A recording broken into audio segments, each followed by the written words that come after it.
Am I my brother's keeper? Yes, I am. Am I my brother's keeper? Yes, I am. Am I my brother's keeper?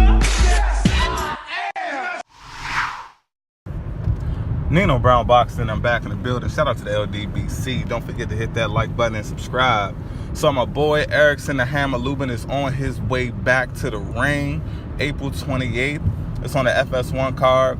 Now, you know, Erickson Lubin, he's not fighting some upper echelon super welterweight fighter, and I don't expect him to. You have a guy that doesn't have a deep resume when it comes to competition-wise, a guy in Oscar Cortez. So this is definitely a good comeback fight for Erickson Lubin, especially coming off of that first round KO by Jermell Charlo. Now, unfortunately, I heard that this fight won't be on the televised portion of the FS1 card, but it's all good.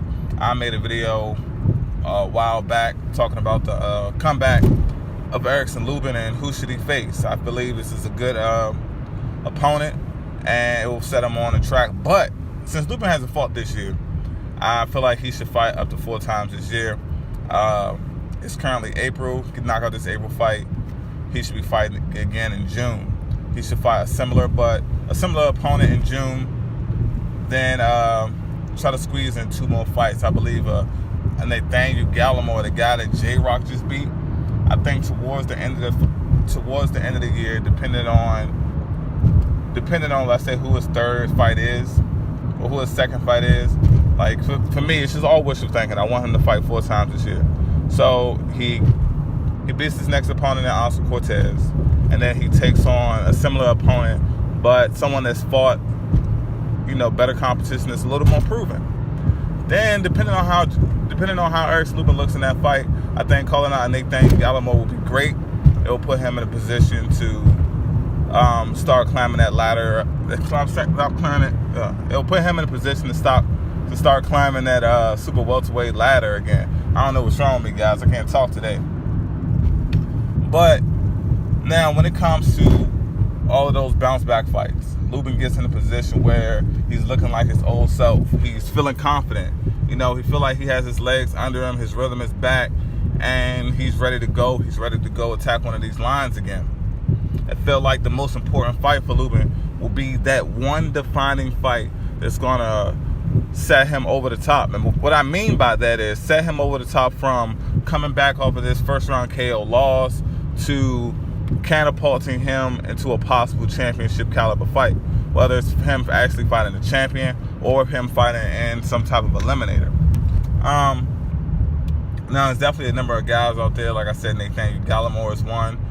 Julian J-Rock Williams is one. I feel like if he's going to fight J-Rock on a second fight, that's too much of a fast track. I feel like he's putting himself in the fire a little too early. So Nathaniel Gallimore will be perfect. And now this is the thing. This will be his barometer test.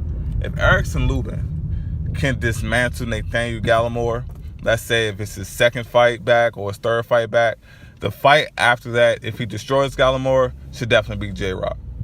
Then, if he was to defeat J-Rock, it puts him back in the talk of the Jermell Charlo rematch. It puts him in the talk of a Hurd fight and all of this. Now, the timeline that I'm painting is definitely the fight that occur later down the line. Obviously, it will be after Jermell Charlo and Hurd possibly fight. So even if Lubin has to wait a little while, I'll say, man, win or lose, fight Austin Trout. You know, I feel like if I'm Erickson Lubin, you know, I fight this Oscar Cortez guy. I pick up another piece of light work. If I was defeating Nathaniel Gallimore and then I can defeat J-Rock, I would definitely look forward to fighting Austin Trout coming off a loss against Jermell Charlo. And that's if Austin Trout loses to Jermell Charlo, but that's most likely what's going to happen anyway. Now, if Lubin is able to put all of those guys on his resume once again, the 2 guys that are lower tier, then you get someone like a Nathaniel Gallimore, you get a J-Rock, you get an Austin Trout. I believe that's a good amount of experience to put him in a position if he's going to fight a Jarrett Hurd, if he's going to get a Jermell Charlo rematch. Hey, you know what, though? Since I really think at this point, Erickson Lubin, if he takes 2 fights, He takes this fight 2.5, 3 months later, he takes another fight. I believe, due to the fact that he was knocked out so viciously in that first round, Golden Boy may hop on the opportunity for Saddam Ali to fight Erickson Lubin. They may look at him as a possible name, someone that you can hype up, but they feel like Saddam Ali has a chance to beat him. And if Erickson Lubin is smart, and if Golden Boy is willing to get involved, obviously that's something that you always have to take into consideration. That he making use the fact that he got knocked out in the first round to his advantage. I mean, I look at it like, if it happened, it's over with. You know, make sure you're back on your mental game, and if you can use it to your advantage and to build up a fight with Saddam Ali, I think that would be the best possible thing, and it will give him a lot of leverage to get other champions in the ring. See, a guy like Jamel Charlo or a guy like Jared Hurd may look at Lubin as a kid now. They may say, man, you know, you were easy work. You know, we out here fighting champions. We out here, you know, KOing guys in the first round. And Jared Hurd would say something probably like, man, I'm out here taking belts from a 154 legend in Erickson Lubin. So they probably won't have Lubin on their radar at all. I don't think any of these guys are looking for a fight with a guy like Lubin at this point in time unless he builds himself back up. Now, a guy like J-Rock, on the other hand, I feel like he'll definitely be willing to take a fight with Lubin, especially because a lot of people are still doubting J-Rock. So, hey, it could be another barometer test for him. But we all have to wait and see what happens. But I'm happy that Erickson Lubin is on his way back. It's April. Like I said, hopefully he fights again in June. Then, or late June, July.